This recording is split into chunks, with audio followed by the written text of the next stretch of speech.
Hey everyone, welcome back to my channel. I'm Kayla and it's time to crack into a good book. So today's video is going to be a weekly update, and I have 6 books to talk to you about today that I finished in the past week, so that's, pretty good. This is like very heavy on sci-fi because that's kind of what I've been in the mood for, but we also have some fantasy as well. I feel like I'm starting to get out of my slump, so that's nice. I think I read 18 or 19 books in January, so that's better than December where I read like 13. So I'm hoping that I'm like getting back on track to my normal reading habits. And yeah, we can go ahead and get started. Like always, we'll move from the lowest rated to the highest rated. So I have one 3-star book to talk to you about today, and that's Repo Virtual by Corey J. White. So this is a cyberpunk book where we have this smart city that essentially uses augmented reality. We also have JD, who is a repo man, and he's hired to steal something from this reclusive tech billionaire. And it turns out that it's the first sentient AI, and things end up getting complicated. So I didn't enjoy this as much as I hoped. Like, I really enjoy books that have AI characters or just like plots revolving around AI, and I thought that this would be more prevalent in this book than it really was. I actually thought about DNFing it until I reached part 2 of the book. That's where we switch narrators. So like the first part focuses more on JD, and there's like this heist that happens and also concludes in part 1. That was like over much quicker than I anticipated, and I like really didn't like it. I thought it was super boring.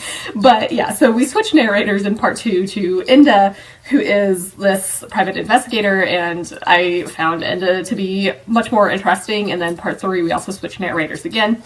So that definitely helped, and I think, like, we obviously still have the same characters involved, but it's just, like, focused more on different people, and I thought that helps me immensely. Like, I was able to get through the book, but yeah, like, that first part, I was just like, I really don't care at all. I don't like this at all.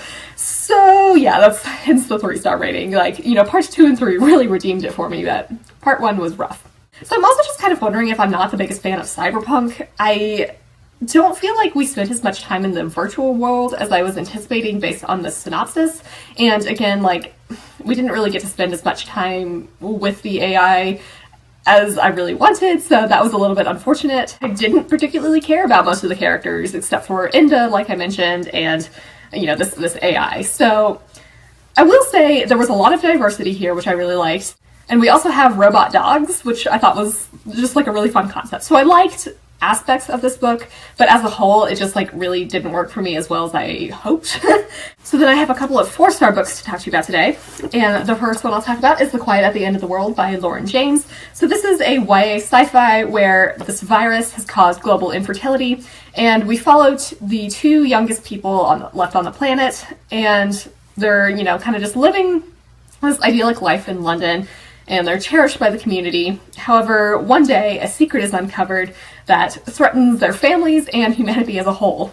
I really enjoyed this. I thought this was a lovely exploration of just being human, and despite this like dystopian setting, it's surprisingly hopeful, I think, which I definitely really liked that. We also have some mixed media elements. There's like essentially Twitter posts throughout the book, and that's kind of like a past timeline. And I liked how this was included throughout the book. Like, I loved mixed media formatting, and I actually really cared about both this past storyline as well as the present storyline. There was a certain event that happens that I just like did not predict at all. So I was just super excited about this development. I really liked the direction this went. I just really enjoyed the characters as well. Like, we have these 2 kids, Shin and Lowry. I don't know if I'm saying that right, but they have this really cute bond. They're really great friends. I liked seeing them together, and I liked them individually as well.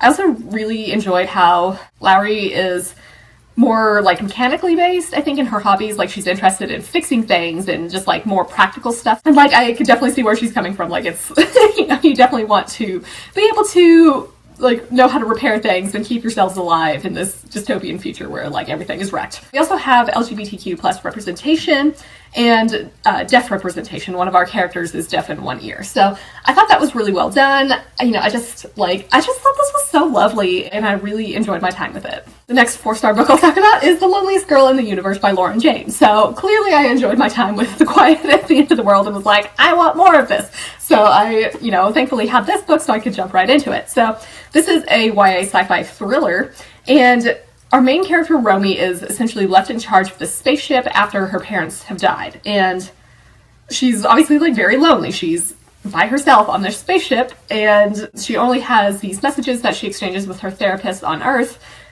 to kind of, like, keep her company. However, one day she learns that this ship has been sent to accompany her, so she starts exchanging messages with the captain of this ship, and they become pretty good friends. She learns that there's more to this captain's mission than anticipated, and it's like suddenly there are worse things than being alone. So I also thought this was really enjoyable. Like, I think these two books have definitely have different tones. Like, this one is much more sinister, I would say, than Quiet at the End of the World. I really like how there's this shared connection between the two books. There's this show that's called Lock and Nest that's mentioned in both, and in this one, Romy actually writes fan fiction to accompany it, which I thought was really funny. But I just like these little tidbits that, you know, like, connect different books, even though they're standalones. Like, I don't know, I think that's just like a fun nod to fans. We also have some mixed media formatting here with audio transcripts and emails. Like, I don't think it's as much mixed media formatting as The Quiet at the End of the World, but I still really enjoyed this. It's not really like a past and present timeline. It's, you know, just present all the way through. But I just enjoyed these little snippets and just, like, these email exchanges. And then, of course, like, we have Romy's fanfic that we get to see as well. So I thought that was super fun. It's definitely fast-paced, and I wanted to keep reading, like, consistently throughout the book. I was like, I need to know what's going on. I definitely figured out something was going on fairly early, so I'm not terribly surprised at the direction it went. But I, like, also just am glad that it went in the direction I wanted it to, because it just, like, got so crazy. And I was like, yes, I love this so much. I definitely wanted to know what was going on, you know, not only in the present, but also, like, there's this kind of underlying mystery of what happened to Romy's parents. Like, how did they die? It's all very mysterious, and I very much enjoyed finding out about that. I really liked Romy as well. Like, I think it's very understandable that she reacts in the way she does, because she's been isolated for a long time, and, you know, she's not only been alone, so she's kind of desperate to have any sort of human contact, but she's also, I think, just been by herself, so she's kind of naive, and that kind of affects how she reacts to things. She deals with some anxiety and trauma from events that have happened on the ship, and I thought that these were pretty realistically portrayed, and I definitely felt, like, really sympathetic towards her. She's had a very hard life, so I just really liked seeing how she, you know, keeps trying to run the ship and just, like, keeps persisting despite all of these things. And I just, like, enjoyed the quieter moments. Like, she does some, like, math and physics problems. So I was like, yes, I love this.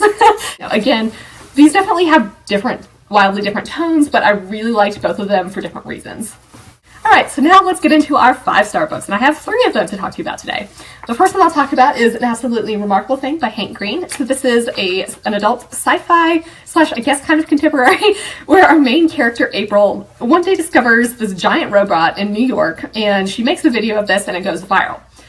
So April kind of becomes the center of this media spotlight, because it turns out there are Carls, these giant robots, all around the world, and since she was, like, the first one to really make a video about it, you know, she becomes the center of attention. So we basically have to figure out what these Carls are and what they really want. So I really liked this. Like, this was a complete surprise. I had seen this around several times, and I was like, I really don't know if I'm going to like that. And then, you know, like, I know Angela from Literature Science Alliance really liked it, so I was like, okay, I should really try it out. So I'm so glad that I did, because I just love this so much. I think it has a very funny tone throughout the book, and I really just wanted to keep reading it. Like, it's very bingeable. I found it to be very fast-paced.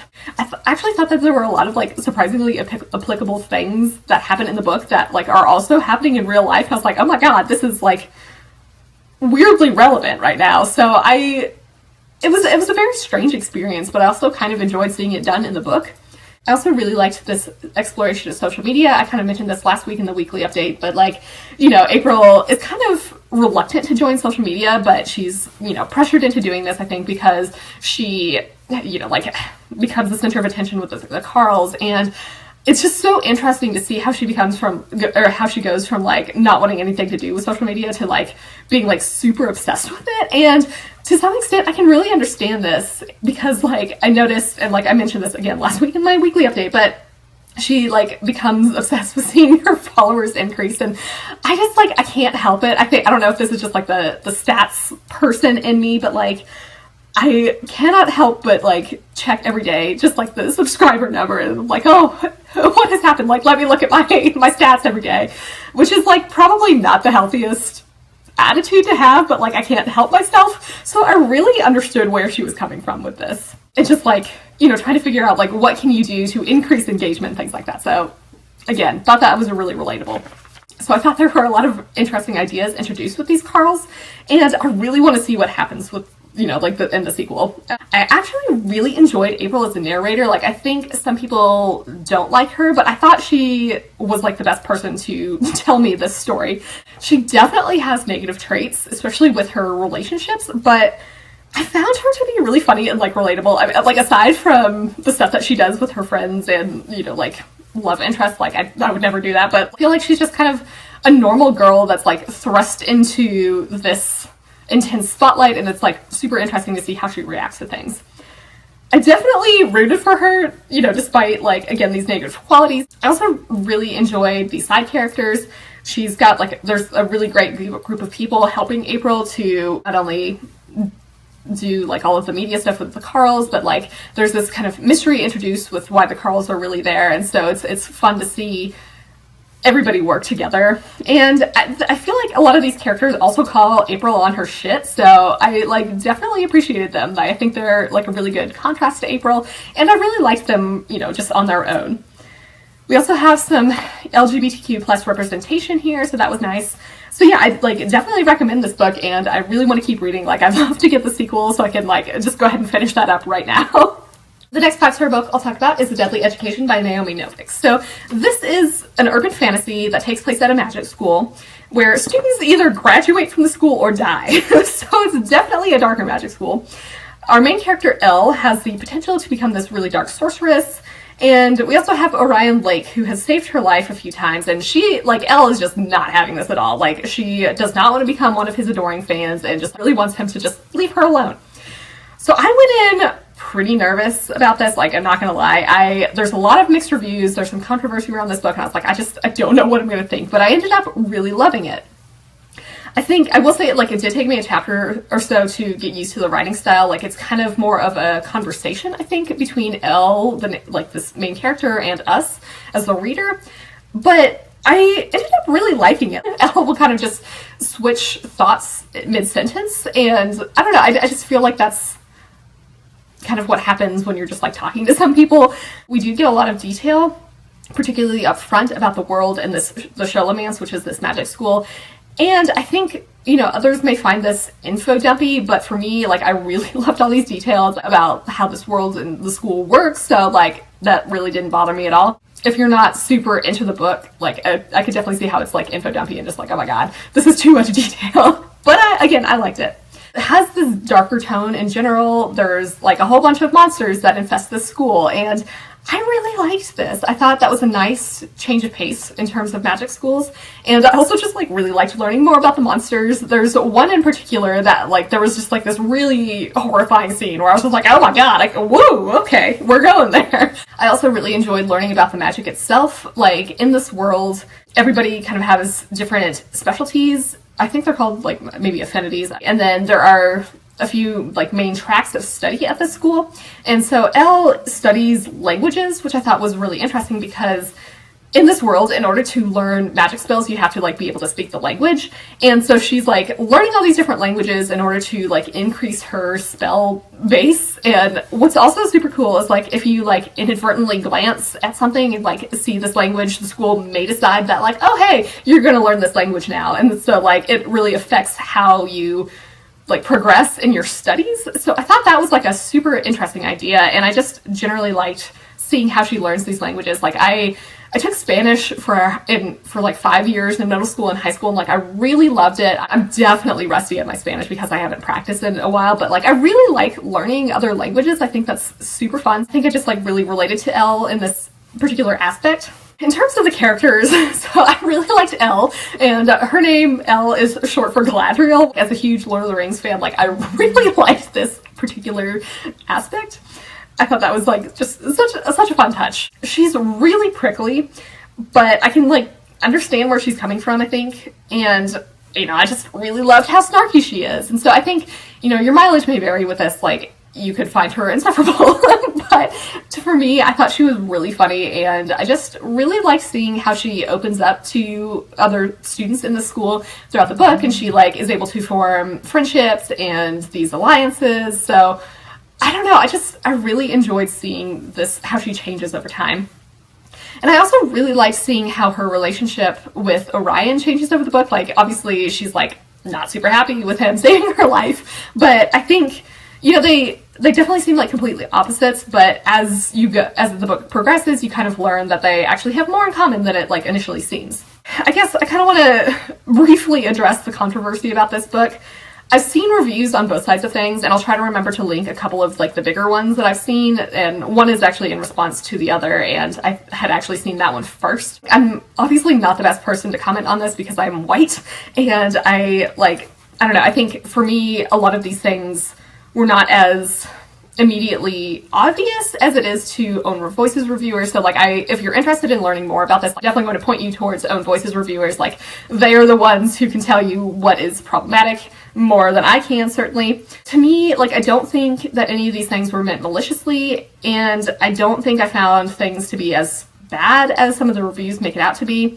But again, like, others may feel differently, so like, I'm gonna point you elsewhere. There are some choices. In particular, there's a scene with locks and how it, like, these bug monsters essentially like infest their hair, but like it was used as a specific example of why having long hair is not great in this world, and I think that could have, like, there was not really a need to specifically point that out, so like I do think that could have been chosen better, and like I think some examples like that could have just been better thought out. But you know, I think she has apologized and like acknowledged that this is a problem, and I think she has said that she is removing that passage from further printings of the book. So, you know, like, she's taking steps to address this. So like, I feel like her attitude is a good one, and like I hope that in future books this won't be like the same sort of issue. So like, I'm feeling pretty positive about her attitude in general. Again, like, others may feel differently, so we'll just kind of end it there. So the last 5-star book I'll talk about today is Proud Fox by J.P. Harker. So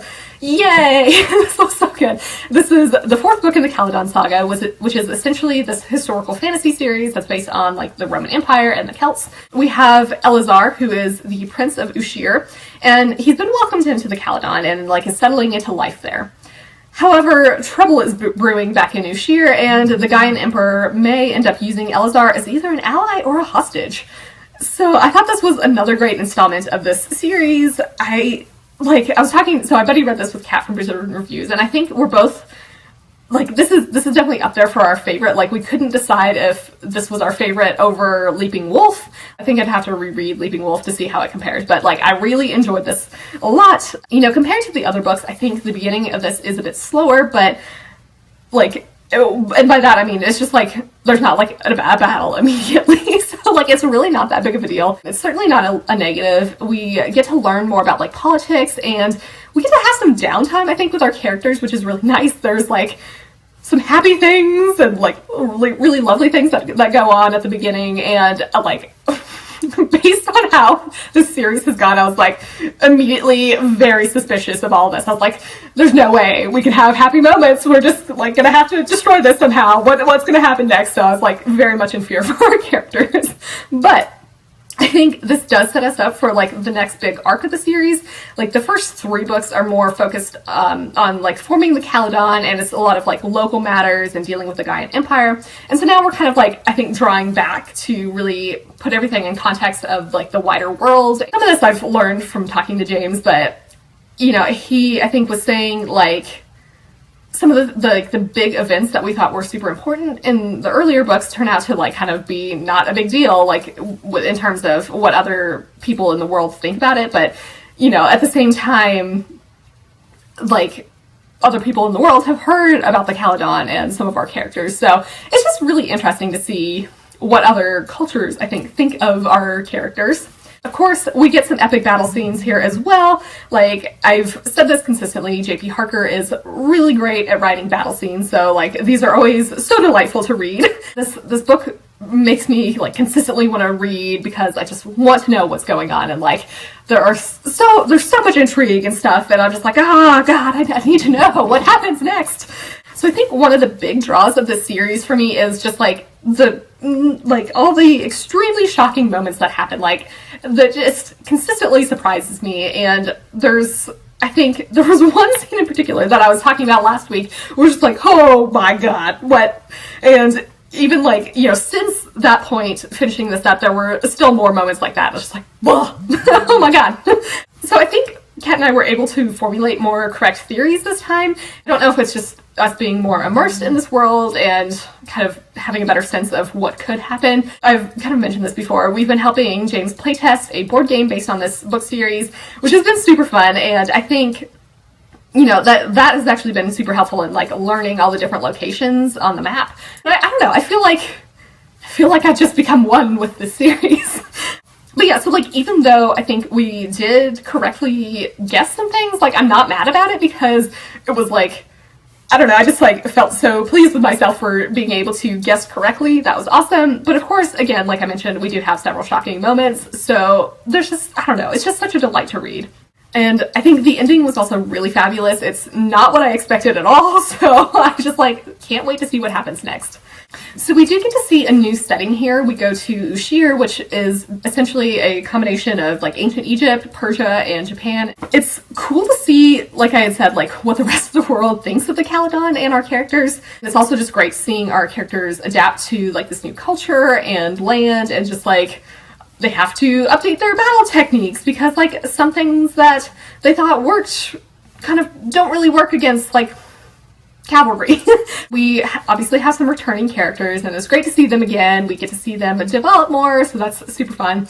We also get new characters here, and like, I mean, we've seen Elazar before in Lion Cub, but we get to learn a lot more about him, which was really nice.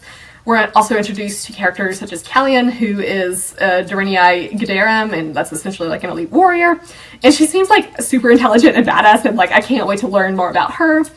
We also get members of Elazar's family, some of whom are like much more likable than others. In particular, I do want to see more of sisters. We've learned some things about them, or at least one of them, in this book, and I'm just curious to see if we will follow her path a bit more. I had such a great time buddy reading this with Kat. Like it's been fun to read this series in general with her. It's super cool to like guess and like formulate theories, like I mentioned, and it's just and we can like share in our like, oh my god, did that really just happen moments. Like the one last week, I think I mentioned like we'd been like furiously texting like, oh my god, can you believe what happened? There's a lot of like sort of text. So it's a good time. But yeah, so like there's definitely like some questions and things that I have based on what happens here. So like I really want to know what is going on, and like I just absolutely cannot wait for the next installment of the series. So I think like I would really highly suggest picking up this series. Like I really want more people to read it. I think it's fantastic. So those are all the books that I've read since last week. I am currently reading The Empire of Gold. Like it's finally happening. I'm about halfway through. I'm doing this as a buddy read with Stephanie from Miss Richards Reads and Carrie from Carrie Louise Reads. So I have been terrible about actually like sending voice messages about it. Like I just like cannot stop reading this. I need to know what's going on. I will say like I'm struggling a little bit to remember just what has happened, and like I did read some of the summaries on Read Captains, but it's still just like I kind of remember it, but it's a lot of just like vague recollections. So I was like, okay. So I feel like I don't know. I kind of wish I had reread the first two books before jumping into this, but like I don't have time for that. So here we are. But it's still really great, and I'm having a good time with it. I will probably finish this either today or tomorrow. In terms of what I'm going to read next, I mean, like, who knows? I talked to Kat about possibly jumping into Invasion of the Tearling fairly soon, so that might happen. I do want to, like, focus, I think, more on continuing or finishing series. So I feel like I'm finally done with my fantasy slump. Like, thank God. I think, Proud Fox and A Deadly Education really helped pull me out of that. Like, it's so nice to just read a couple of fantasy books that I, like, absolutely adored. So, I think perhaps, like, I think I mentioned this last week maybe, but, like, I have a whole bunch of really large, like, third book in a trilogy fantasy books that I need to get to. So perhaps I'll continue on that, but we'll see.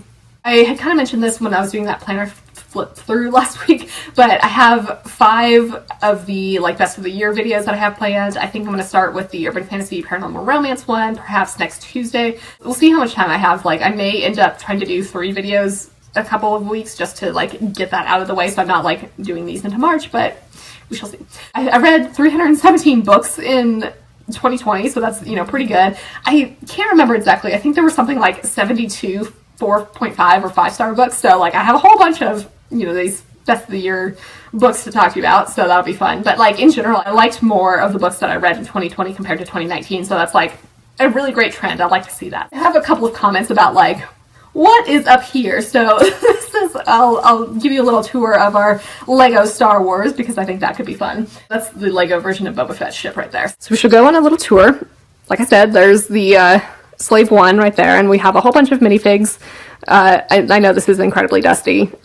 Dusting is like one of my least favorite activities, so I don't like to do it. But anyway, we'll just kind of got some X-Wings, Y-Wings, more X-Wings, minifigs, A-Wings, the ship from Phantom Menace, which I'm the Naboo Starfighter, is that what it is? I don't remember. Go over here to where the like larger Lego sets are. So we have the Millennium Falcon. I guess that's the B-Wing, I think, from one of the recent Star Wars movies, Last Jedi, and that's that, right? We got some, you know, giant TIE fighter, all of the, and there's Pusheen, that's mine, obviously. And then there's, what, K2SO, is that Jango Fett, I think? Darth Vader, the little Pusheens. So, yep, there's our little Lego Star Wars tour. Yay! Let me know in the comments if you've read any of these books or think you might pick them up. I don't really have a question of the day, so if you've made it this far, go ahead and leave some sort of emoji, like a robot or some sort of fantasy thing, like go ahead and do that. Or just let me know that you've made it this far. So I do have a Discord channel, and if you want to join that, the link is in the description below. I hope you're all having an excellent day and are reading something awesome. If you enjoyed this video, feel free to give it a big thumbs up, so that would certainly help me out. But with that, I think I'm going to wrap it up here and see you in the next one.